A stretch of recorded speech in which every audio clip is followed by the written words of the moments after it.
ریاست پاکستان نے UDHR پر 1948 میں اس کو بنانے اور بننے کے بعد اس پہ سگنیچر کیا۔ UDHR کی پہلی شک ہے کہ تمام انسان برابر ہیں بغیر رنگ، نسل اور قوم کے، لیکن ہمیں پاکستان میں نظر آتا ہے اور جا بجا نظر آتا ہے کہ لوگوں کے ساتھ امتیازی رویہ روا رکھا جاتا ہے اور انتہائی امتیازی رویہ۔ ہم دیکھتے ہیں کہ بلوچستان میں لوگوں کو ماورائے عدالت قتل کیا جاتا ہے، یہی صورتحال سندھ میں ہمیں نظر آتی ہے، خیبر پختونخوا میں نظر آتی ہے۔ یہ لوگوں کو اتنی بے دردی سے ایکسٹرا جوڈیشل ان کی کلنگ کرتے ہیں اور اس کی جو ہے وہ کوئی بھی توجہ پیش نہیں کرتے، کسی بھی صورت اس معاملے کو عدالت میں نہیں جانے دیتے اور پرزور طریقے سے اس کو روکتے ہیں۔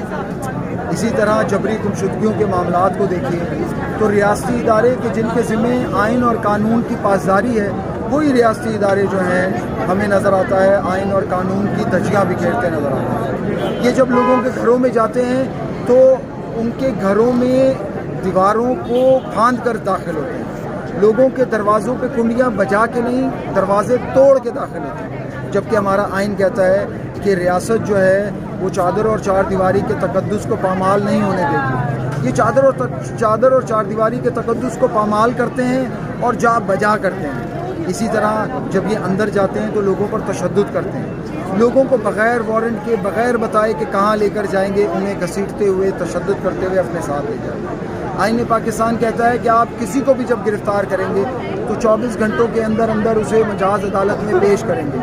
یہ لوگ جب لوگوں کو اٹھاتے ہیں تو کئی دن، کئی مہینے اور بعض دفعہ کئی سال، ایسی بہت ساری مثالیں موجود ہیں۔ مثال کے طور پر ڈاکٹر دین محمد بلوچ کے جنہیں آوران سے، خضدار کے علاقے آوران سے اغوا کیا گیا، آج ان کے اغوا کو، جبری اغوا کو جو ریاستی اداروں نے کیا، 14 سال ہو گئے۔ یہ لوگوں کو اغوا کر لیتے ہیں اور جب یہ لوگوں کو اغوا کرتے ہیں تو دراصل یہ غیر آئینی اور غیر قانونی کام کرتے ہیں۔ ان کو مجاز عدالتوں میں پیش نہیں کرتے، ان کا ٹرائل نہیں کرتے، ان کو وکیل کی سہولت نہیں دیتے، تو یہ آئین اور قانون کی دھجیاں بکھیر رہے ہوتے ہیں۔ یہ لوگوں پہ تشدد کرتے ہیں جب وہ لوگوں کو گرفتار کرتے ہیں۔ کیوں تشدد کرتے ہیں؟ یہ لوگوں کو قبلوانے کے لیے تشدد کرتے ہیں، اور آئین پاکستان کہتا ہے کہ آپ کسی کو کسی بھی بات کے قبلوانے کے لیے اس پر تشدد نہیں کریں گے، لیکن یہ اتنا تشدد کرتے ہیں کہ بعض دفعہ وہ لوگ جو گرفتار کر کے لے کے جاتے ہیں وہ مر جاتے ہیں۔ یہ لوگوں کی مست شدہ لاشیں پھینکتے ہیں۔ تو دیکھیے یہ جو اسلام آباد میں بچیاں گئی تھیں، یہ بچیاں کون تھیں؟ ہم اگر دیکھیں تو کسی کا باپ غائب ہے، کسی کا بھائی غائب ہے، کسی کا بیٹا غائب ہے، کسی کا شوہر غائب ہے۔ یہ عورتیں، یہ بچیاں، یہ بوڑھی عورتیں 5 سال کے بچوں سے لے کر 70 سال کی بوڑھی عورتیں تک ان سے سوال کر رہی تھیں، ریاست سے سوال کر رہی تھیں۔ اچھا، سوال کس سے کیا جاتا ہے؟ یہ سمجھتے تھے کہ بلوچستان پاکستان کا حصہ ہے، سندھ پاکستان کا حصہ ہے، تو لہٰذا یہ جو کیپٹل آپ نے بنایا ہے اسلام آباد، یہ ساری قوموں کا ہے۔ لیکن وہاں جو یہ عورتوں کے ساتھ جو نامناسب، غیر انسانی اور تذلیل آمیز سلوک کیا گیا، یہ بتاتا ہے کہ آپ نے ان کے علاقوں کو کالونی کے طور پہ رکھا۔ آپ ان کو برابر کے شہری نہیں سمجھتے، آپ ان کو غلام سمجھتے ہیں۔ شاید آپ کے ذہن میں کہیں ہے کہ یہ لوگ آپ لوگوں سے کم تر ہیں۔ یہ ریاستی ادارے جو ہیں، انہوں نے جس طرح ان بچیوں کو گھسیٹا، ان کے کپڑے پھاڑے، ان پہ تشدد کیا۔ ہاں، یہ ضرور ہے کہ وہاں پر کچھ لیڈی کانسٹیبلز موجود تھیں، لیکن ان مردوں نے جو زبان استعمال کی وہاں پر، یہ مردوں نے جس طرح ان کو دھکے دیے، دیکھیے یہ بھولے نہیں بھولے گا کوئی۔ آپ کیا سمجھتے ہیں کہ آپ کسی کی ماں بیٹی کو، اس کی بچی کو، وہاں پر اس کے بچوں کو آپ اغوا کریں گے، آپ تشدد کریں گے، آپ مسشدہ لاشیں دیں گے، آپ ماورائے عدالت قتل کریں گے، ان کی عورتوں کی تذلیل کریں گے؟ وہ لوگ یا ان کی دوسری یا چھوٹے بچے ان کے آپ کے گلوں میں ہاتھ پھول ڈالیں گے؟ یہ دیکھیں، اس وقت یہ معاملہ بہت سمپل ہے۔ سمپل ایسے ہے کہ آپ کا بنایا ہوا کمیشن، جبری گمشدگی کے حوالے سے بنایا ہوا کمیشن، وہ کہتا ہے کہ اس وقت کوئی 2500 سے زیادہ یعنی کہ 2500 کیسز ہیں کہ جو حل طلب ہیں۔ اس کا مطلب ہے 2500 لوگ غائب ہیں، 2500 لوگ غائب ہیں جو ریاست مان رہی ہے، جبکہ یہ تعداد ہزاروں میں ہے بلوچستان میں، اور یہی تعداد جو ہے وہ سندھ میں موجود ہے، خیبر پختونخوا میں ہے، پنجاب کے بھی کچھ علاقوں سے لوگ غائب ہیں۔ معاملہ یہ ہے کہ یہ حل کیسے ہوگا؟ یہ معاملہ اب اس کے حل کے 2 طریقے ہیں۔ ایک ہے کہ آپ جنہوں نے اغوا کیا ہے اور جو واپس آئے ہیں آپ ان سے پوچھیے آپ کہاں تھے. جب وہ واپس آتے ہیں آپ اپنی فائل بند کر دیتے ہیں اور لکھ دیتے ہیں کہ جناب وہ واپس آ گیا لہٰذا فائل کلوز. نہیں, وہ شخص جو 2 سال تک غائب تھا آپ اس کو بلا کے پوچھیے وہ کہاں تھا, کس کے پاس تھا, کیوں تھا. آپ اس کی تحقیق کیجئے کہ کن لوگوں نے اسے اٹھایا تھا اور یہ غیر آئینی غیر قانونی کام کس ادارے نے کیا تھا, کن لوگوں نے کیا تھا.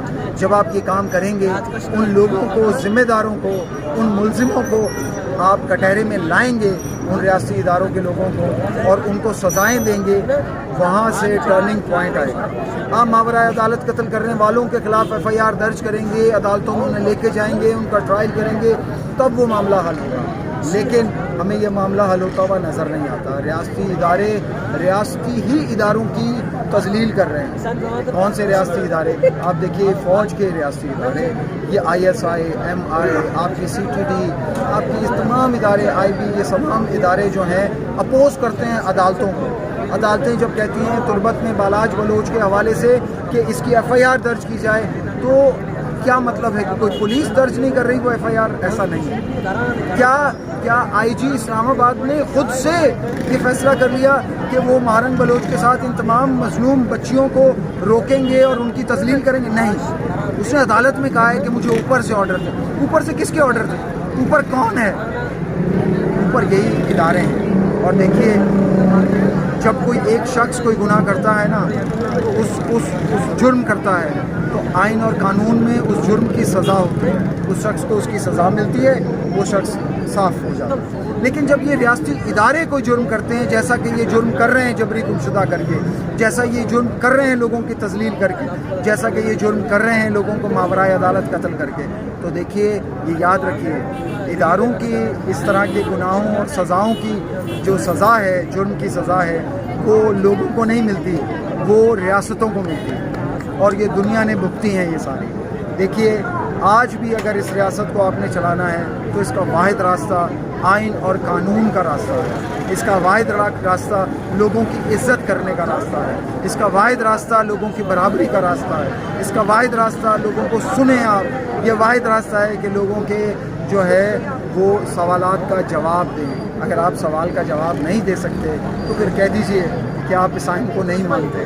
ایسا نہ ہو کہ یہ لوگ اٹھ کھڑے ہوں جیسا کہ اب بلوچستان کے ساحل سے لے کر اسلام آباد تک لوگ اٹھے ہوئے ہیں اور لوگ اس وقت ڈیمانڈ کر رہے ہیں کہ ان کے پیاروں کو ان سے ملایا جائے, یہ ماورائے عدالت قتل کے مسئلے کو ختم کیا جائے. دیکھیے آج یہ لوگ جتنے بھی مظاہرے کر رہے ہیں, دھرنے دے رہے ہیں, ریلیاں کر رہے ہیں, یہ عین آئینی کام کر رہے ہیں, غیر قانونی کام ریاستی ادارے کر رہے ہیں.